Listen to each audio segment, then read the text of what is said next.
Bismillahirrahmanirrahim. Assalamualaikum warahmatullahi wabarakatuh. Alhamdulillah wassalatu wassalamu ala Rasulillah wa ala alihi wa sahbihi wa mawalah wa la hawla wa la quwata illa billahi wa ba'd. Alhamdulillah, di malam hari ini kembali kita bisa duduk untuk berthalabul ilmi. Salawat dan juga salam kita hadiahkan kepada Rasul kita Nabi besar Muhammad sallallahu alaihi wasallam. Kita lanjutkan kajian kita, masih membahas Siratul Mustafa, sejarah manusia pilihan di dunia, Rasul kita Muhammad sallallahu alaihi wasallam. Dan kita masih menjelaskan tentang sejarah kelam Yahudi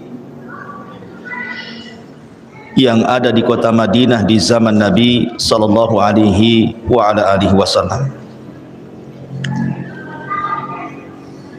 Di dalam surah Al-Baqarah ayat 120, Allah Subhanahu wa taala berfirman, "Walan tarda ankal yahudu walan nasara hatta tattabi'a millatahum."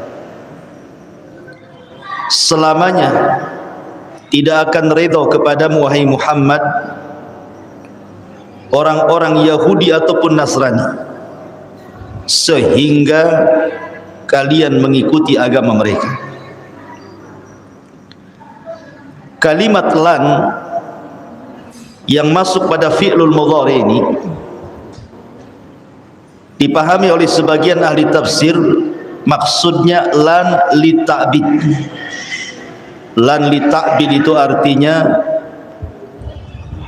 lan yang memiliki makna selamanya. Artinya selamanya orang-orang Yahudi dan Nasrani itu tidak akan redha sampai kita mengikuti mereka. Dengan tegas Al-Quran mengatakan bahwa namanya Yahudi dan Nasrani itu tidak akan pernah redha kepada kita kaum muslimin. Makanya mereka akan berusaha dengan cara mereka untuk menyesatkan orang Islam supaya berkiblat kepada mereka. Dan ini kita bisa lihat di dalam sejarah Nabi sallallahu alaihi wasallam ketika Rasul hijrah dari Mekah ke Madinah, bagaimana muamalah orang-orang Yahudi kepada Nabi. Padahal ikhwatu fiddin yang dimuliakan Allah Subhanahu wa taala, sering saya katakan bahwa orang Yahudi itu mereka lebih paham akan kedatangan Nabi sallallahu alaihi wasallam dibandingkan orang-orang musyrik Khazraj dan Aus. Karena orang-orang musyrik tidak punya maklumat akan kenabian. Mereka para penyembah berhala. Tapi orang Yahudi itu diturunkan Taurat kepada mereka, sebagaimana orang Nasrani diturunkan Injil kepada mereka. Taurat dan Injil itu sudah mengisyaratkan akan kemunculan Nabi akhir zaman. Coba anak-anak ditenangkan ya, di belakang itu ya, ribut sekali. Jadi harusnya yang beriman kepada Nabi sallallahu alaihi wasallam itu kan Yahudi dan Nasrani kan, karena punya maklumat harusnya kan. Tapi kenapa kemudian orang Khazraj dan Aus yang kemudian mereka rame-rame masuk Islam, yang kemudian kita kenal dengan sebutan Ansar, orang-orang Ansar, kan terbalik, menunjukkan bahwa hidayah itu milik Allah. Allah berkehendak siapapun yang akan diberikan hidayah oleh Allah Subhanahu wa taala. Ibnu Ishaq, seorang muarrikh ahli tarikh, menceritakan sebuah kisah dari Ummul Mukminin Safiyah bintu Huyai ibn Akhtab. Safiyah ini salah satu istri Nabi sallallahu alaihi wasallam. Dia putri daripada pembesar Yahudi namanya Huyai ibn Akhtab. Jadi Sofia bercerita tentang bapaknya Huyai ibn Akhtab ini. Dia mengatakan bahwa aku, kata Safiyah ini, kuntu ahabbu waladi abi ilaihi, aku ini anak yang paling disayang bapakku, wa ila ammi Abi Yasir, bahkan pamanku namanya Abi Yasir juga sangat mencintai aku dibandingkan anak-anaknya. Jadi Safiyah ini memang walaupun dia seorang wanita tetapi sangat dicintai ayahnya dan sangat dicintai pamannya Abu Yasir melebihi anak-anaknya. Kata Safiyah, ketika Nabi SAW datang dari Mekah ke Madinah hijrah, jadi bapakku, maksudnya Huyai ibn Akhtab ini, dengan pamanku Abi Yasir ingin mengintai apakah betul yang datang itu seorang nabi atau orang yang ngaku-ngaku nabi. Ini dua orang Yahudi ini kemudian akhirnya mengintai Nabi SAW, yang ketika itu disebutkan bahwa Nabi SAW baru sampai di Kuba, di kabilah Amr ibn Auf, dan Nabi SAW singgah di situ. Akhirnya kemudian pagi-pagi buta nih Huyai ibn Akhtab ini dan Abi Yasir kemudian bertolak dari rumahnya menuju Bani Amr ibn Auf ini, sambil kemudian memperhatikan Nabi SAW. Lama mereka memperhatikan dari pagi sampai sore, baru mereka pulang. Setelah kemudian mereka pulang, kata Safiyah ini yang menceritakan, istri Nabi ini, aku melihat wajah ayahku tidak seceria ketika dia berangkat, murung wajahnya. Kemudian aku pun menguping apa yang dibicarakan bapakku Huyai ibn Akhtab dengan Abu Yasir pamanku.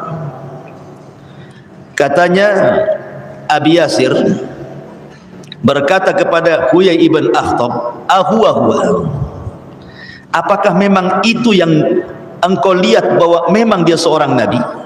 Abu Yasir berkata ini kepada Huyai ibn Akhtab, apakah dia memang seorang nabi? Ahuwa, katanya.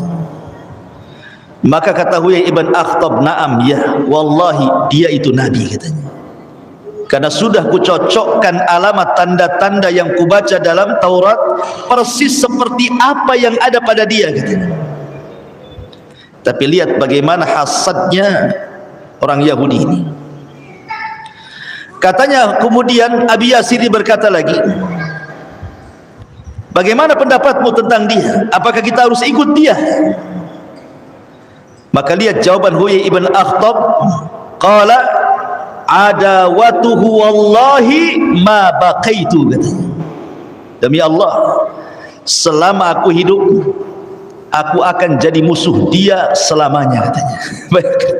Dia sudah tahu dia nabi, tapi dia malah mengatakan seperti itu, demi Allah selama aku masih hidup aku akan jadi musuhnya, katanya. Padahal ketika ditanya oleh Abu Yasir, ahuwa, apakah dia nabi? Kata Huyai ibn Akhtab, iya dia nabi, ciri-cirinya persis, katanya. Sehasad itu orang Yahudi. Kenapa begitu hasadnya orang Yahudi?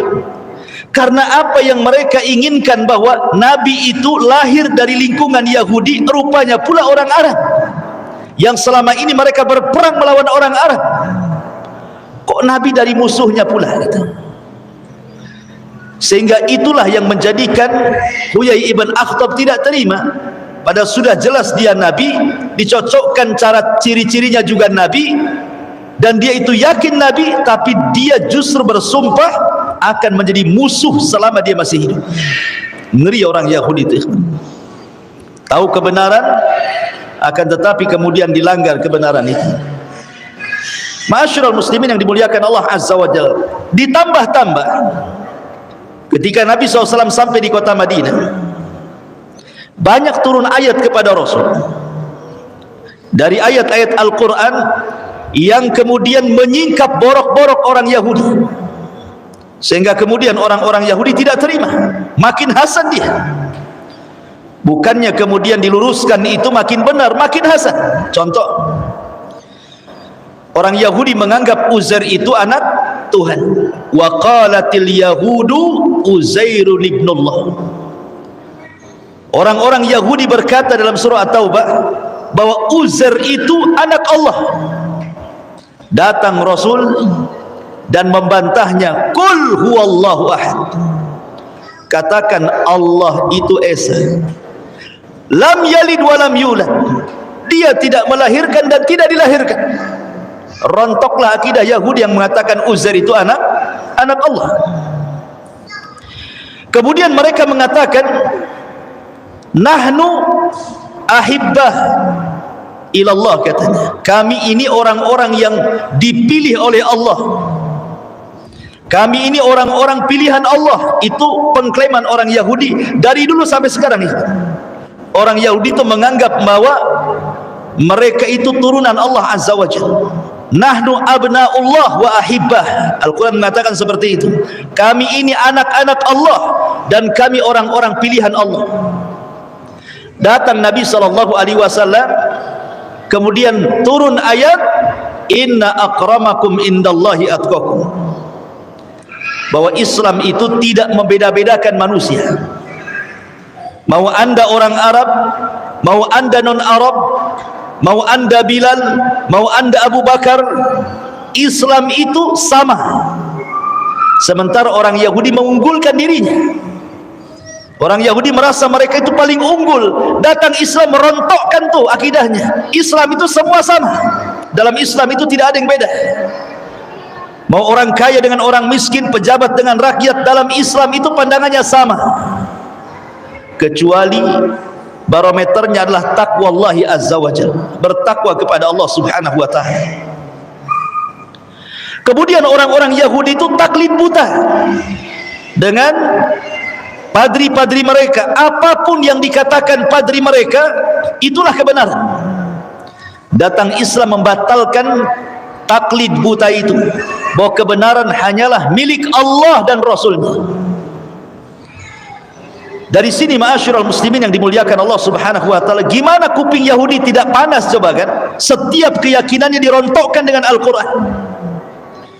Sementara Allah subhanahu wa ta'ala menggambarkan bagaimana orang-orang Yahudi itu kecintaan mereka kepada dunia luar biasa, walaupun mereka miskin.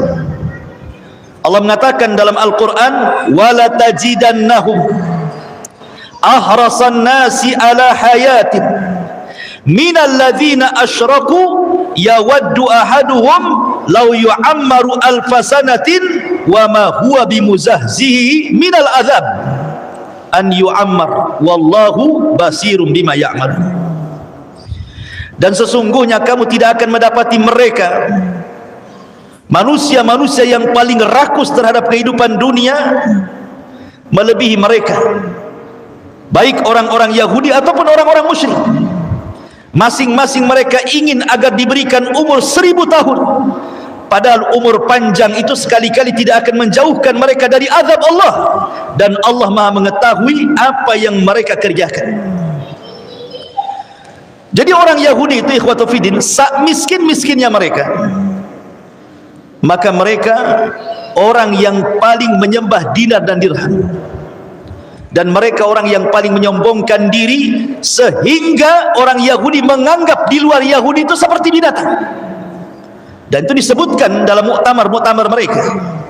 Sampai hari ini kita ini dianggap binatang oleh orang-orang Yahudi itu. Tidak ada kimah bahasa Arabnya, tidak ada nilainya di mata mereka. Makanya wajar kalau seandainya di zaman Nabi SAW Yahudi itu su'ul adab, buruk adabnya, baik kepada Allah, baik kepada Rasulullah, baik kepada kalamullah Al-Quranul Karim. Saya akan sebutkan 3 kisah yang berkaitan dengan su'ul adab ini.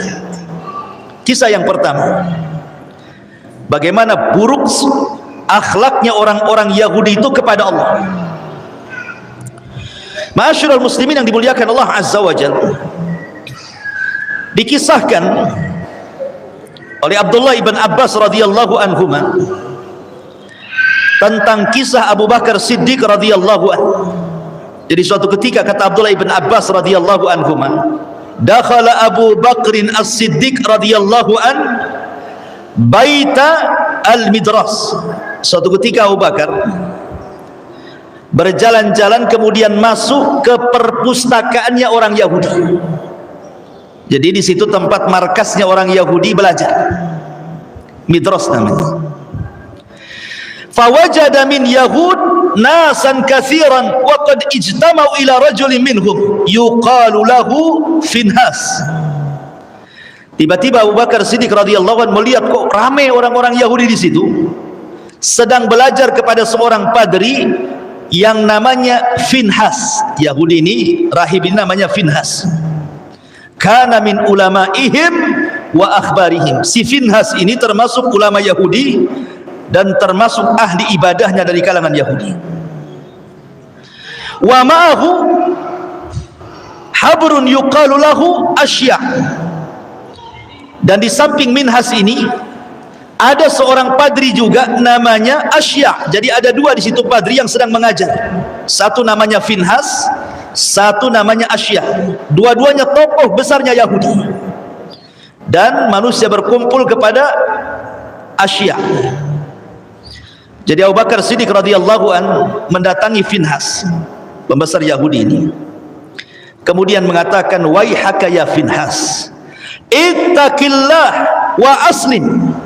Fa wallahi innaka la ta'lam anna Muhammadan Rasulullah qad ja'akum bil haqqi min indillah tajidunahu maktuban indakum fit Taurati wal Injil." Lihat keberanian Abu Bakar. Ya. Dia datang kepada pendeta Yahudi. Apa kata Abu Bakar? "Wahai Finhas, salahkah engkau? Masuklah kau ke dalam Islam. Demi Allah, bukankah engkau sudah tahu bahwa Muhammad adalah utusan Allah dan sungguh telah datang kepada kalian kebenaran dari sisi Allah yang kalian ketahui dan ditulis di dalam kitab kalian Taurat dan Injil bahwa Muhammad itu Rasulullah. Masuklah kau ke dalam Islam." Masuk ke lingkungan Yahudi langsung ngomong itu Abu Bakar. Kamu kan sudah tahu bahwa Muhammad itu Rasulullah dan itu berdasarkan kitab kalian. Kenapa kalian tak masuk Islam? Itu maksudnya. Akhirnya kemudian Finhas mengatakan kepada Abu Bakar, "Wallahi ya Abu Bakrin, demi Allah wahai Abu Bakar, ma bina ilallahi min faqrin wa innahu ilaina la faqiran." Abu Bakar, kami tidak berhajat kepada Allah. Allah yang berhajat kepada kami. Ya bayang, di mana Abu Bakar? Dia mengatakan apa? Kami tidak butuh dengan Allah Tuhanmu. Dia Tuhanmu yang butuh dengan saya, katanya. Wa man tadarra ilaihi kama yatadarra ilaina. Sebagaimana bukan kami yang harus meminta doa kepada dia, dia harus meminta kepada kami, katanya. Di Bali itu kurang ajar, Bali. Ya. Allah dihina sama orang Yahudi. Akhirnya kemudian orang Yahudi ini ingin membuat syubhat. Kenapa dia sampai ngomong begitu? Wahai Abu Bakar, bukankah dalam kitabmu, maksudnya Al-Quran, ada ayat, "Man dzalladzi yuqridullaha qardan hasana fayudha'ifahu lahu ad'afan katsira wallahu yaqbid wa yabsut wa ilaihi turja'un." Barang siapa yang meminjami Allah dengan pinjaman yang baik, maka Allah akan melipat gandakan ganti kepadanya dengan yang lebih baik. Dia tahu bakar ayat ini. Kalau Tuhanmu kaya, kenapa dalam Qur'anmu barang siapa yang meminjami Allah, berarti Allah itu fakir, dia pinjam sama kita. Syubhatnya orang Yahudi. Ya. Kemudian kalian datang melarang kami riba, tidak boleh riba. Tapi Tuhanmu berbuat riba, katanya. Karena di sini kalau kita meminjamkan kepada Allah, Allah lipat gandakan gantinya, kan? Kurang ajar nggak? Orang Yahudi itu juga. Ya. Dia ngasih syubhat kepada Abu Bakar. Emosi Abu Bakar, nggak tahan dia. Ditamparnya si Finhas yang di depan orang, ditampar. Ya. Kemudian pergi. Si Finhas ini merasa dizalimi. Apa salah dia? Kenapa dia sampai dipukul? Datang dia kepada Nabi SAW melapor. Kemudian di hadapan Nabi SAW dia mengatakan, ya Rasulullah, undur ma sana'a bi sahibuk, lihat apa yang diperbuat temanmu si Abu Bakar itu. Dia sudah memukul wajahku, katanya. Kemudian Rasul mengatakan kepada Abu Bakar, ya Abu Bakar, ma hamalaka ala ma sana'ta, betul kau lakukan itu wahai Abu Bakar? Kata Abu Bakar, bala, tentu aku lakukan itu. Ya. Kenapa kau lakukan? Kenapa kau pukul dia? Maka Abu Bakar Siddiq radhiyallahu anhu mengatakan, karena dia mengatakan Tuhan kita, Allah maksudnya, fakir dan mereka kaya, katanya. Maka Rasul mengatakan, ya Finhas, betul apa yang dikatakan Abu Bakar? Oh enggak benar, aku enggak pernah mengatakannya, katanya. Kurang ajar dia, kan? Ya. Jadi munafik itu bukan orang musyrik saja seperti Abdullah ibn Ubay saja, tapi Yahudi juga ada munafiknya. Karena kaidah munculnya munafik itu apabila Islam kuat, maka kuatlah munafik. Kalau Islam lemah, maka lemahlah munafik. Jadi munafik itu sesuai dengan kekuatan Islam. Kalau Islam kuat, munafiknya makin kencang. Kalau Islam lemah, justru nggak ada munafik. Ngapain kalau Islam lemah jadi munafik? Jadi kafir aja lah. Kan gitu bahasanya. Makanya karena Islam kuat jadi munafik dia. Jadi ada orang Yahudi yang munafik juga. Oh enggak, aku nggak ngomong gitu sama Bakar. Kadzabta ya Abu Bakrin, dusta kau ya Abu Bakar, katanya. Maka kemudian Allah Subhanahu wa taala turunkan ayat karena Abu Bakar, karena masalahnya tidak ada saksi. Sehingga kemudian Abu Bakar tidak bisa membela diri, kan begitu. Tapi ucapan Abu Bakar hak, makanya Allah turunkan ayat. Satu ayat untuk si Finhas, satu ayat untuk Abu Bakar. Ya. Satu ayat untuk si Finhas ini turun surah Al-Imran. Turun surah kepada Abu Bakar turun surah Al-Imran. La tublawunna fi amwalikum wa anfusikum wa la tasma'unna minal ladzina utul kitaba min qablikum wa minal ladzina asyraku adan katsira wa in tasbiru wa tattaqu fa inna dzalika min azmil umur. Ayat ini turun kepada Abu Bakar mengobati luka Abu Bakar karena merasa bahwa beritanya tidak diakui. Maka Allah mengatakan, kamu sungguh akan diuji terhadap hartamu dan juga dirimu, dan juga kamu sungguh-sungguh akan mendengar dari orang-orang yang diberikan kitab sebelum kamu, dan dari orang-orang yang mempersekutukan Allah gangguan yang sangat menyakitkan hatimu. Allah dihina apa enggak sakit? Jika kamu bersabar wahai Abu Bakar seolah-olah seperti itu dan bertakwa, maka sesungguhnya yang demikian itu termasuk urusan yang patut diutamakan. Tetapi kemudian turun kepada Finhas, berucapan dia benar, mengatakan Allah miskin dan mereka orang Yahudi merasa kaya. Turun ayat kepada mereka, apa ayatnya? Laqad sami Allahu qaulal ladzina qalu innallaha faqirun wa nahnu aghnia sanaktubu ma qalu wa qatlahumul anbiya bighairi haqq wa naqulu dzuqu adzabal hariq. Sungguh Allah mendengar ucapan orang yang mengatakan Allah itu fakir, kami yang kaya. Siapa yang mengucapkan? Finhas. Maka kami akan catat apa yang mereka katakan, dan terhadap pembunuhan mereka dahulu kepada para nabi, dan kami katakan kepada mereka, rasakanlah kelak azab neraka yang akan membakar kalian. Subhanallah, bagaimana su'ul adabnya siapa? Yahudi kepada Allah Subhanahu wa ta'ala. Dia mengatakan Allah fakir, mereka pula kaya. Ini satu kisah bagaimana su'ul adab mereka kepada, banyak sebenarnya kisahnya, seperti mengatakan Allah bakhil, ya. Kemudian kisah yang kedua, bagaimana su'ul adab mereka kepada Nabi SAW. Ini dikisahkan di dalam kitab Sahihaini Bukhari Muslim,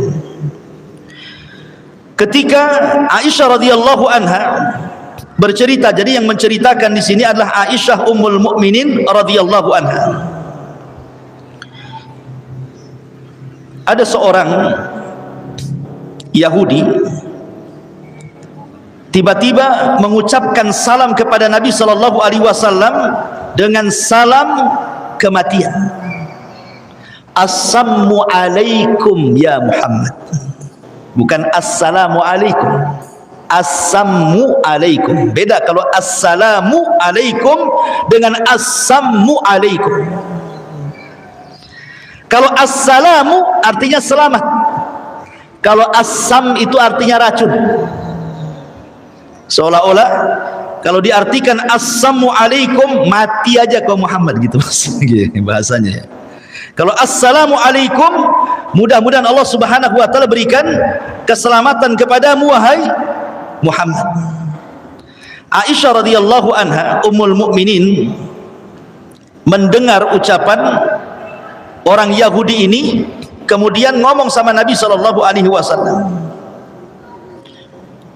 Ya Rasulullah, kata Aisyah, kenapa kau tidak jawab mereka dengan membalik kata-kata mereka? Bukankah mereka adalah abna'u al-khanazir, anak-anaknya babi katanya. Abna'ul khanazir, karena orang-orang Yahudi dikutuk menjadi kera dan babi kan begitu ya.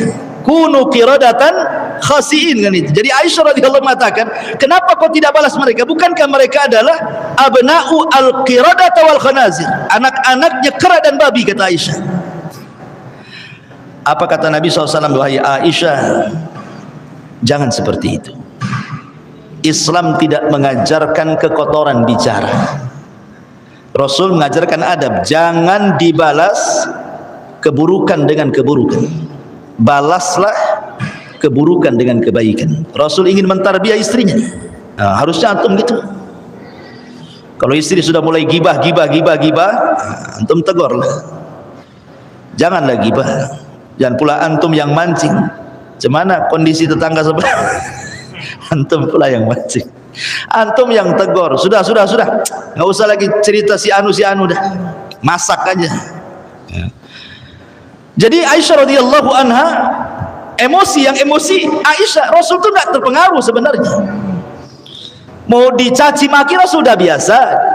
Lebih parah lagi ketika dia berada di Mekah kan gitu ya. Dikatakan gila, dikatakan tukang zina, sudah biasa bagi Nabi. Apalagi hanya mengatakan assalamualaikum. Rasul itu tidak dimasukkan ke dalam hati. Dan ini tarbiyah bagi kita kan. Kalau ada orang-orang yang mengucapkan kalimat buruk kepada kita, tidak perlu masuk ke dalam hati. Cukup masuk telinga kanan, melesat ke telinga kiri. Kalau perlu masuk ke telinga kanan, mental lagi tidak sempat masuk otak. Jadi tidak sakit kali hati kita ini. Itulah tarbiyah Nabi. Akhirnya Nabi SAW mengatakan, sesungguhnya sudah ku jawab, tetapi dengan sebutan wa alaikum, kamu saja, gitu maksudnya. Jadi kalau mereka mengatakan mati aja kau Muhammad, kata Rasul wa alaikum, kau saja yang mati, gitu maksudnya. Tidak perlu ditambah-tambah kalimatnya ya. Tapi lihat bagaimana su'ul adab di sini kan. Jelek sekali mereka adabnya kepada Nabi SAW itu. Begitulah su'ul adabnya orang-orang Yahudi. Jadi kalau hari ini kemudian ada orang-orang yang mencela Rasul, menghina Rasul, istihza kepada Rasul, su'ul adab kepada Rasul, dengan mengatakan khamar minuman nabilah, kata subhanallah, naudzubillah. Ma'asyiral muslimin yang dimuliakan Allah Azza wa Jalla. Kemudian yang ketiga, bagaimana su'ul adab mereka terhadap Al-Quran, terhadap Al-Quranul Karim. Ketika orang-orang Yahudi datang kepada Nabi SAW bertanya soal ruh, apa itu ruh, maka Nabi terdiam karena Nabi tidak punya jawaban. Nabi tidak boleh menjawab dengan hawa nafsunya. Nabi itu harus menjawab dengan wahyu yang diwahyukan kepadanya. Wa ma yantiqu anil hawa in huwa illa wahyun yuha. Rasul itu tidak pernah mengucapkan dengan hawa nafsunya. Pasti setiap ucapannya wahyu yang Allah wahyukan kepadanya. Karena Allah yang mengatakan "Lau taqawwala alaina ba'dal aqawil la akhadna minhu bil yamin thumma laqata'na minhul watin." Muhammad, kalau engkau berani, kata Allah, mengucapkan sebuah pendapat yang tidak bersumber dariku, kata Allah, ku tarik tangan kananmu, ku potong urat nadimu. Jadi Allah mengancam, ya, tidak boleh Rasul mereka-reka yang Allah tidak katakan. Makanya Rasul diam saja karena tidak tahu jawabannya. Maka turunlah ayat, wa yas'alunaka 'anir ruh qulir ruhu min amri rabbi wa ma utitum minal ilmi illa qalila. Mereka bertanya-tanya kepada wahai Muhammad soal ruh, katakan ruh itu urusan Rabbku dan tidaklah kalian diberikan ilmu kecuali sedikit. Yang ingin saya bahas adalah wa ma utitum minal ilmi illa qalila. Tidaklah kalian diberikan ilmu oleh Allah kecuali sedikit. Ketika orang Yahudi mendengar ayat ini, tidaklah kalian diberikan ilmu kecuali sedikit, datang dia kepada Nabi, wahai Muhammad, kalimat itu untuk kalian atau untuk kami? Wa ma utitum minal ilmi illa qalila, itu maksudnya khitabnya untuk kalian orang Islam atau untuk kami orang Yahudi? Kata Nabi SAW, kullan, semuanya kena. Mau kami orang Islam, mau kalian orang Yahudi, tidaklah Allah memberikan ilmu kecuali sedikit. Mulai mereka membuat syubhat, kemudian mengatakan, ya Muhammad, bukankah dalam kitabmu, maksudnya Al-Quran, ya, ada kalimat bahwa telah diturunkan Taurat dan juga Injil, fiha tibyanan likulli syai', bahwa Taurat dan Injil itu sebagai penjelas terhadap segala sesuatu. Kalau memang Taurat dan Injil yang disebutkan dalam Qur'anmu itu menjelaskan segala sesuatu sebagai penjelas segala sesuatu, kenapa pula kemudian Allah mengatakan kalian tidak diberikan ilmu kecuali sedikit? Ini kan kontradiktif dengan ayat ini. Katanya sedikit, tapi Taurat dijelaskan dalam Al-Quran sebagai penjelas segala sesuatu. Kan banyak artinya gitu maksudnya.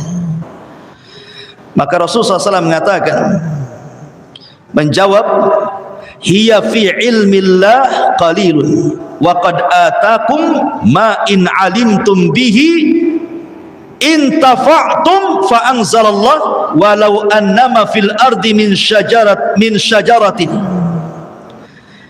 syajarati aqlamin,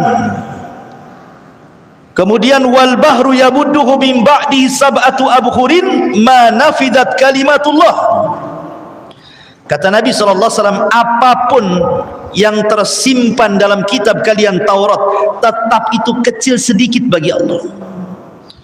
Kemudian Allah turunkan, seandainya seluruh bumi ini ditanam pohon, kemudian pohon itu menjadi pena, dan 7 lautan menjadi tintanya, kata Allah, kalimat-kalimat Allah tidak akan putus, saking banyaknya, ya. Jadi lihat bagaimana su'ul adab mereka terhadap Al-Quran. Mereka mau itu membantah saja, mengadu-adukan satu ayat dengan yang lainnya. Itulah ciri khasnya Yahudi, su'ul adab, buruk adab kepada Allah, buruk adab kepada Rasulullah, dan buruk adab kepada Al-Quranul Karim. Maka siapapun yang tidak punya adab kepada Allah, kepada Rasul dan Al-Quran, maka tidak ubahnya kalian dengan orang-orang Yahudi. Karena itulah ciri mereka orang Yahudi, tidak punya akhlak terhadap Allah, terhadap Rasul, dan terhadap Al-Quranul Karim. Ma'asyiral muslimin yang dimuliakan Allah Subhanahu wa ta'ala. Kemudian kalau kita melihat beberapa perangai orang Yahudi, orang Yahudi ini ikhwatu fiddin, di antara perangai yang buruk adalah mereka tidak suka persatuan kaum muslimin. Karena kan semakin banyak masalahnya orang yang masuk Islam di kota Madinah itu makin banyak, sesaklah itu dadanya Yahudi itu. Sehingga kemudian dikisahkan nih satu kisah. Jadi ada seseorang Yahudi yang mengutus untuk mengadu domba orang-orang Khazraj dan Aus yang sudah masuk Islam. Jadi mereka itu sudah jadi sahabat Nabi SAW. Bayangkan Khazraj dan Aus itu perang 120 tahun. Perang aja itu Khazraj dan Aus itu. Sampai datang Rasul dari Mekah hijrah ke Madinah, kemudian disatukan dua kabilah itu, jadilah satu nama Ansar. Pada dua kabilah itu 120 tahun itu perang tuh, bayangkan. Tidak berhenti-henti perang itu. Yang mampu mendamaikannya Nabi SAW. Jadi ada seorang namanya Syath ibn Qais al-Yahudi. Syath ibn Qais al-Yahudi. Ini orang yang paling hasad, yang paling jahat dari orang Yahudi. Si Syath ini, Ibn Qais al-Yahudi, karena dia adalah pembesar kekufuran, pembesarnya Yahudi. Jadi suatu ketika marra yauman ala nafarin minal ansar minal ausi wal khazraj fi majlisin yatahaddatsun. Lewatlah si Syath ini, Ibn Qais ini, ke tempat yang dulu, tempat itu adalah tempat di mana orang Khazraj dan Aus itu suka musuh-musuhan. Dilihatnya kok mereka damai sekarang, kok mereka akur gitu kan. Akhirnya hasad, tak terima dia, kok bisa Khazraj dan Aus bisa akur nih? Akan kubuat mereka perang, katanya. Caranya gimana? Akhirnya dia utus satu orang penyair yang ahli syair, ya, diutus untuk datang ke majelis itu. Apa kata Syath ibn Qais kepada penyair ini? Aku akan bayar kamu. Oh, datang kepada majelisnya Khazraj dan Aus yang sedang bermesraan itu. Katakan kepada mereka syair-syair perang yang pernah mereka kumandangkan dulu, supaya diingatkan dengan syair-syair dulu. Ingat, syair itu sama dengan media di zaman sekarang, sama dengan TV, sama dengan YouTube, sama dengan radio. Itu syair itu gunanya zaman dulu tuh. Kalau mau menyebarkan berita paling mudah dengan syair. Dan syair itu bisa membuat orang menangis, bisa membuat orang pingsan, bisa membuat orang dendam, bisa membuat orang marah, bisa buat orang perang. Itu syair itu. Ya, syair itu luar biasa. Orang sedih aja bisa ketawa dengan syair, orang tertawa bisa sedih-sedih gitu. Itulah syair, kekuatan syair di zaman itu. Datanglah kemudian ke orang-orang Khazraj dan Aus ini dari kalangan Ansar yang sedang ngobrol mesra-mesraan karena sudah nggak ada musuh-musuhan lagi, semua sudah masuk Islam. Ngobrol lah kemudian di tengah-tengah mereka, tiba-tiba dia melantunkan syair-syair lama, kenangan-kenangan lama ketika kedua kabilah ini perang. Bangkitlah emosi orang-orang Khazraj dan Aus ini. Kemudian diingatkan tentang kekalahan Khazraj dari Aus. Aus ini kabilah kecil, Khazraj ini kabilah besar, tapi bisa kalah sama Aus, kan itu. Jadi orang-orang Khazraj tidak terima, merasa kemudian direndahkan dengan syairnya itu. Masa kalian ini Khazraj negara besar kok kalah sama negara kecil gitu, maksudnya. Emosi, akhirnya terbangkitkan emosi kedua kabilah ini. Mau perang, ambil pedang tuh, udah mau perang tuh, bayangkan. Sampailah kabar ini kepada Nabi SAW. Bergegas Rasul datang ke tempat itu karena sudah mau hadap-hadapan dengan pedang-pedang mereka. Kata Nabi SAW, atad'unal jahiliyah wa ana baina adhurikum ba'da idh akramakumullahu bil Islam wa qata'a bikum wa qata'a bihi ankum amral jahiliyah wa allafallahu bainakum. Kata Nabi SAW, apakah kalian akan mengembalikan tradisi jahiliyah sementara aku di hadapan kalian? Allah sudah muliakan kalian dengan Islam, dan Allah sudah putuskan tradisi-tradisi jahiliyah yang jahat itu. Bahkan Allah sudah lembutkan kalian. Kemudian Rasul terus menasihati sampai akhirnya mereka melempar pedang-pedang mereka. Fabakau, mereka pun menangis semuanya, saling salaman, saling berpeluk. Kemudian Nabi SAW ikut menangis. Turunlah ayat surah Al-Imran ayat 99. Qul ya ahlal kitab lima tasudduna an sabilillah man amana tabqunaha iwaja wa antum syuhada wa mallahu bighafilin amma ta'malun. Katakan wahai Muhammad, wahai ahli kitab, maksudnya Yahudi dan Nasrani, mengapa kamu menghalang-halangi orang-orang yang beriman dari jalan Allah? Kamu menghendaki jalan Allah bengkok, padahal kamu menyaksikannya dan Allah tidak lengah terhadap apa yang kalian kerjakan. Kenapa kalian hendak menghalang-halangi orang-orang yang sudah masuk Islam? Ngapain kamu? Ya. Jadi Allah Subhanahu wa taala turunkan ayat ini menyebutkan sifat-sifat orang-orang Yahudi suka memecah belah. Jadi kalau ada provokator dalam dakwah itu, jangan-jangan nih masuk sifat-sifat Yahudi pula, suka memecah belah. Karena orang Yahudi tidak suka kalau seandainya Islam berkembang, hasad dia. Ya. Ma'asyiral muslimin yang dimuliakan Allah Subhanahu wa taala. Lihat bagaimana ketidaksukaannya orang-orang Yahudi kepada kaum muslimin yang ada di kota Madinah. Bahkan mereka itu tukang hasud. Tukang hasud, bahkan mereka melecehkan kehormatan seorang wanita muslimah pula. Ada di Madinah itu, di antara kabilah Yahudi itu namanya kabilah Bani Qunaiqah. Kabilah Bani Qunaiqah. Kabilah Bani Qunaiqah itu kabilah Yahudi yang pertama yang terusir dari kota Madinah. Kabilah Bani Qunaiqah. Kenapa demikian? Jadi ketika kaum muslimin ini menang di perang Badar, orang Yahudi tidak suka, kemudian mengejek, ialah musuh kalian orang-orang musyrik, patutlah kalian menang katanya. Coba kalau musuh kalian aku, orang Yahudi, kalah kalian. Kan kurang ajar tuh. Ialah musuhnya orang-orang itu, cobalah musuh perang sama kami gitu. Dah kalah kalian. Sampai berita ini kepada Rasul. Ya bayangkan. Ditambah-tambah kemudian Bani Qunaiqah ini mengutus utusan ke Quraisy. Untuk apa? Membangkitkan dendam kekalahan, supaya suruh balas. Kami akan bantu dari Madinah. Boleh bayangkan orang Yahudi kan, siasat mereka.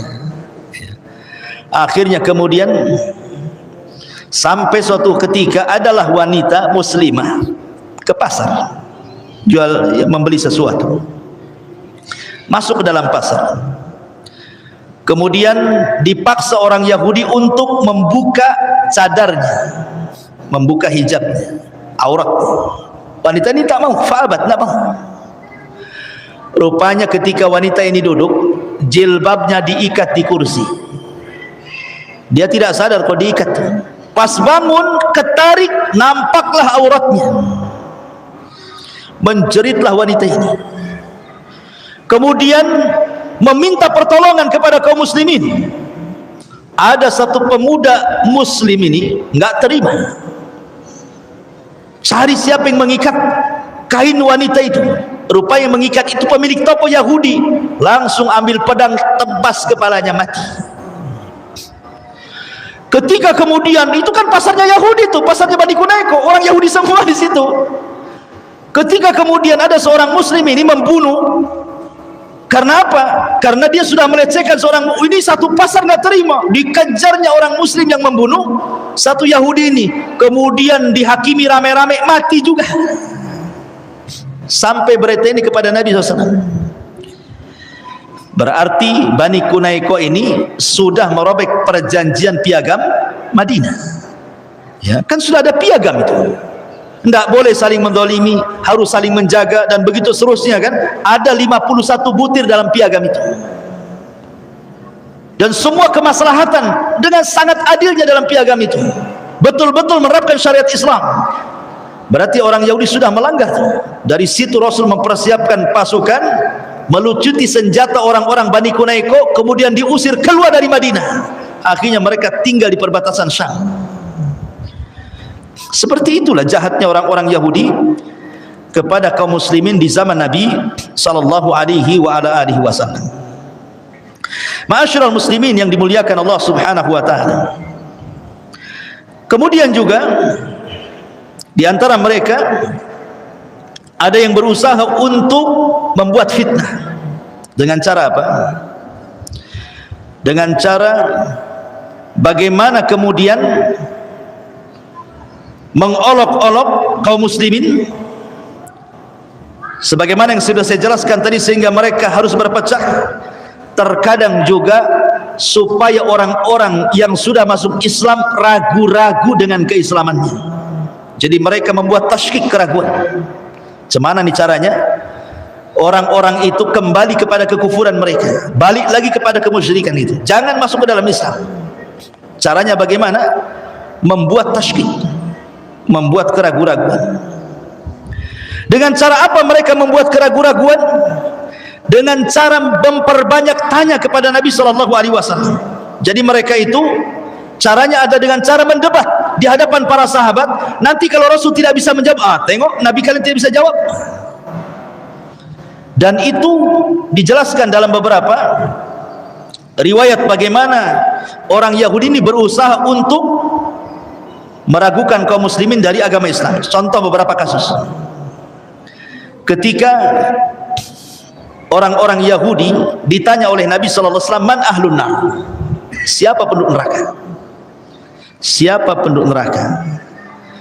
Maka orang Yahudi mengatakan, "Nahnu, kami penduduk neraka. Summa takhlufuna antum." Tapi kami sebentar saja, habis itu kau penggantinya.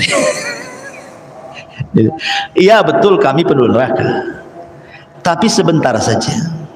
Berapa hari? 40 hari saja. Makanya turun ayat, wa qalu lan tamassana an-nar illa ayyaman ma'dudat, katanya. Kalaupun kami harus masuk neraka, paling beberapa hari di neraka itu. Ada yang mengatakan 40 hari, diambil dari kesalahan Bani Israel ketika ditinggal Nabi Musa mengambil Taurat, mereka menyembah patung anak sapi. Ya 40 hari itulah kesalahan kami, katanya. Habis itu kalian yang gantikan, kalian kekal di dalamnya, katanya. Maka Rasul mengatakan, kadzabtum, dusta kalian. Laqad alimtum anna la nukhlifukum. Kalian sudah tahu enggak mungkin kami jadi ganti kalian di neraka. Kalian akan dikekalkan di dalamnya. Makanya turun ayat, wa qalu lan tamassana nar illa ayyaman ma'duda. Qul attakhadtum indallahi ahdan fala yukhlifallahu ahdah am taquluna 'alallahi ma la ta'lamun. Mereka berkata, neraka tidak akan menyentuh kami kecuali beberapa hari saja.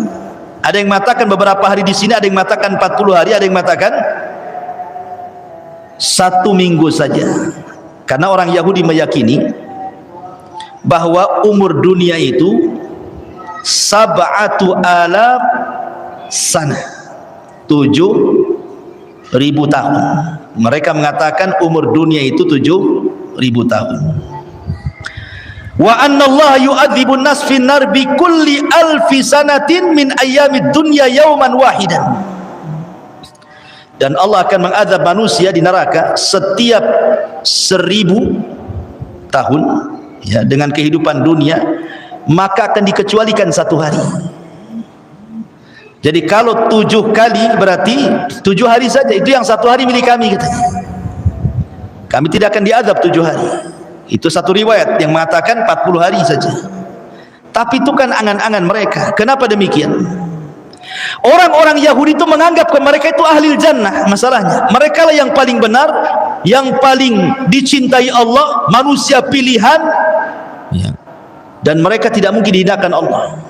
Tapi Allah Subhanahu wa taala katakan kepada mereka, "Qul in kanat lakumud darul akhirah indallah khalisatan min dunin nas fatamannawul mauta in kuntum shadiqin." Hei orang-orang Yahudi, seolah-olah begitu. Katakan ya Muhammad, hei orang-orang Yahudi, jika negeri akhirat di sisi Allah khusus untuk kalian, maksudnya kalau kalian mati pasti masuk surga, dan kalaupun masuk neraka hanya beberapa hari saja. Kalau memang kalian merasa menguasai surga, bercita-cita matilah kalian. Harusnya kan kalian bercita-cita mati, kan? Cepat mati, cepat masuk surga, kan begitu? Katakan ya Muhammad kepada mereka, kalau memang negeri akhirat di sisi Allah itu khusus untuk kalian saja, mintalah kematian kepada Allah segera kalian. Kalau kalian benar supaya cepat mati masuk surga, kan begitu? Tapi apa yang terjadi? Wala yatamannawnahu abadan bima qaddamat aydihim wallahu alimun bizzalimin.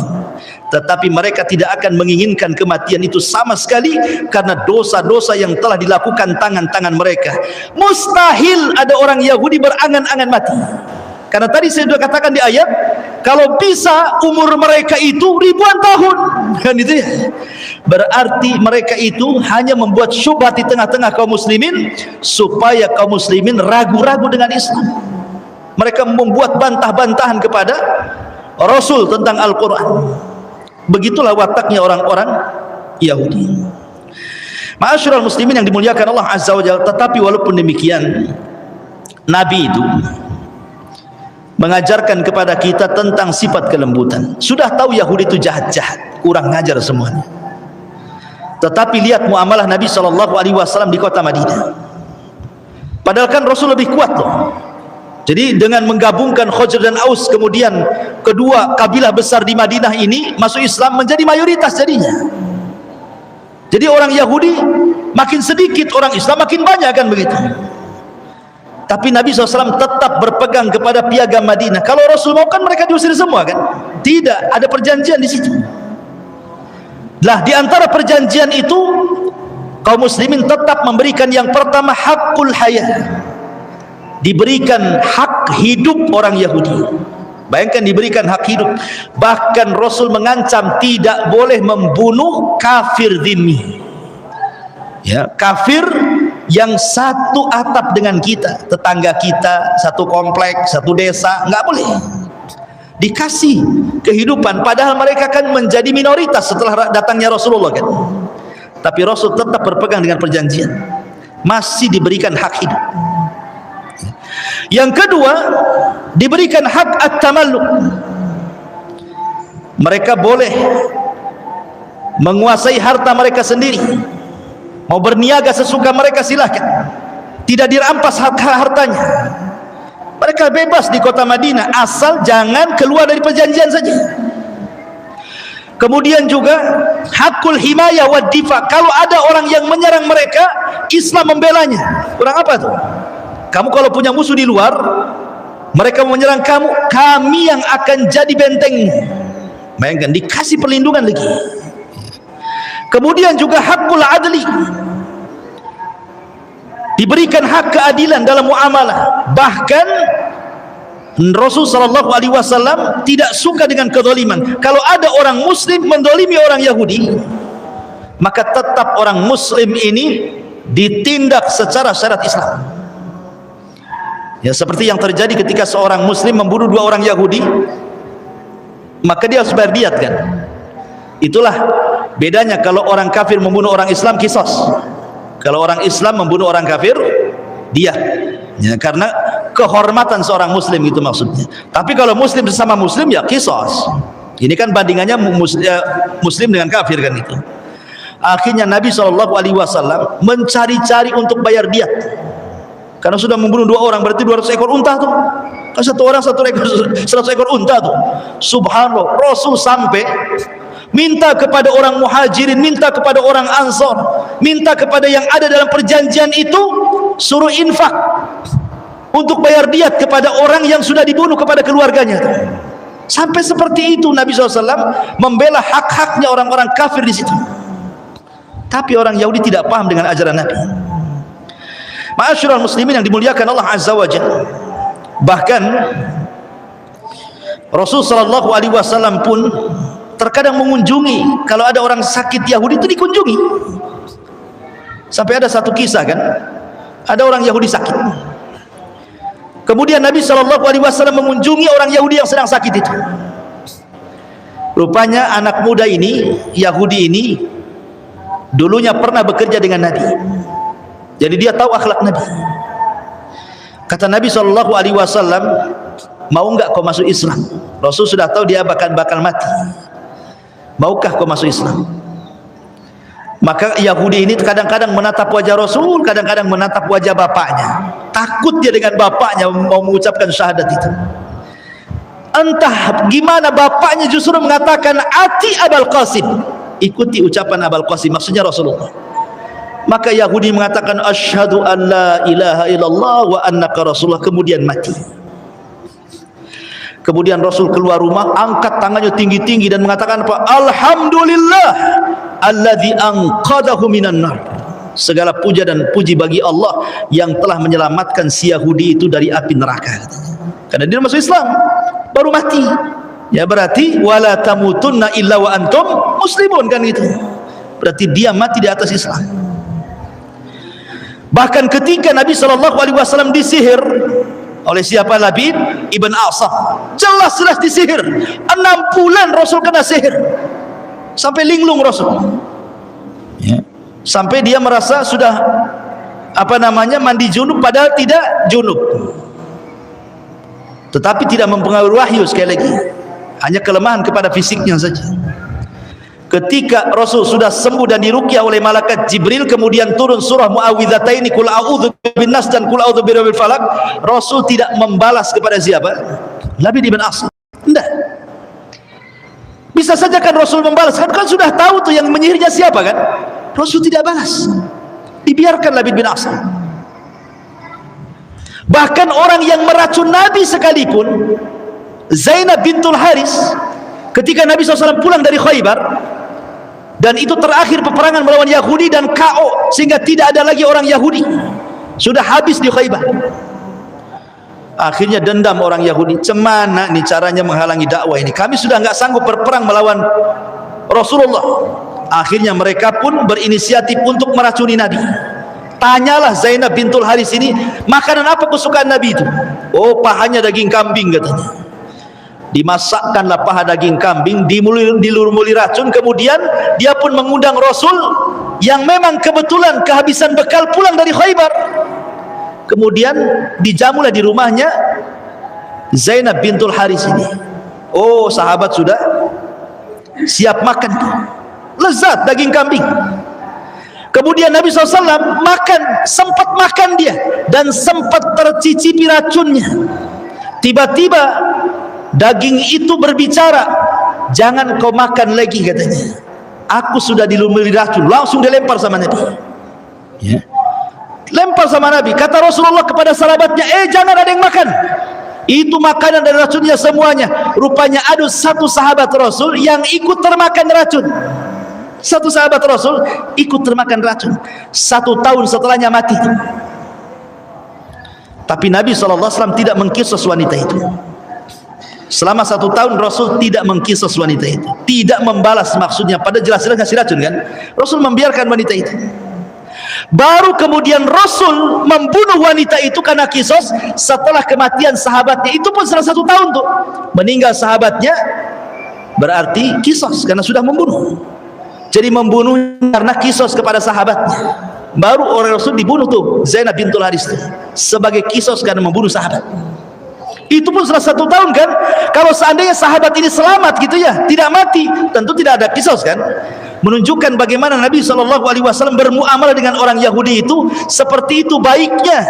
Tetapi orang Yahudi tidak paham dengan akhlaknya Nabi SAW. Ya. Ma'asyiral muslimin yang dimuliakan Allah Azza wa Jalla, dan banyak lagi kisah-kisah tentang muamalah orang-orang Yahudi kepada kaum muslimin dan kepada Nabi di kota Madinah. Wallahu a'lam bishawab. Suara makin serak juga. Mungkin sampai sini saja.